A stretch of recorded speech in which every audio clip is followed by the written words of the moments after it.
寂静的夜晚，无脑怪物从水坑里缓缓走出，势必要在太阳打西边升起前找回自己的狗头，而唯一知道线索的人就是眼前的神父。当对方看到无脑怪物犹如晴天霹雳一般，于是先发制人，召唤出束缚的锁链，困住无脑怪物拿着武器的右手。哪曾想怪物智商至少2斤以上，很快就逆转了局势。不死心的神父再次祭出锁链，毫无疑问都被无脑怪物逐一化解，然后继续向神父逼近。我个人特别佩服神父，都到这个节骨眼上了，也没打算透露出狗头的半点信息，同样等待他的也是断头的下场。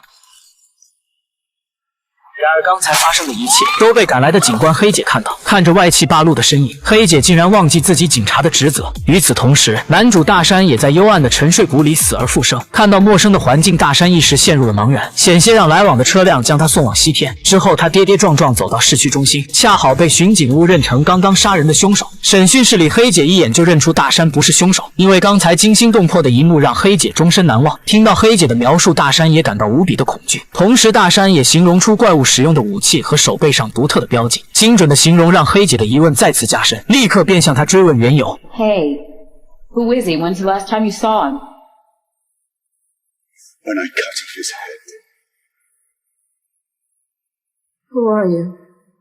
公元250年前，一场独立保卫战中，大山被无脑怪物打得奄奄一息。在生命即将要结束的最后，他拼尽暂存的意识砍下对方的狗头。可世事无常，命运弄人，在两人倒地后，他们的血液竟然融合在一起，一黑一红的血液，注定他们今后会无休止的争斗。所以无脑怪物被心怀叵测之人复活后，大山也一同被复活。整个讲述的过程，专家紧盯着测谎仪。可即便最后的结果证明大山没有说谎，但局长老黑还是执意要把他送进精神病院。见识过怪物实力的黑姐相信大山，并对上司老黑产生了怀疑，于是趁局长不在潜入了他的办公室，在相框背面发现老师的钥匙，利用钥匙黑姐打开了隐藏的暗格。原来老黑一直在暗中调查与无脑怪物相关的事，如果无脑怪物复活，另外3名骑士也会一同出现，那时的地球必将生灵涂炭。另一边，大山通过镜子看到心心念念的妻子，对方告诉他，在沉睡谷有本可以消灭怪物的圣经，上面记载着你想知道的一切，同时也告诉大山狗头埋藏的位置。话音刚落，妻子就预感到危险渐渐逼近，急忙劝告大山马上离开，但大山不想舍弃对方，要带他一起离开这里。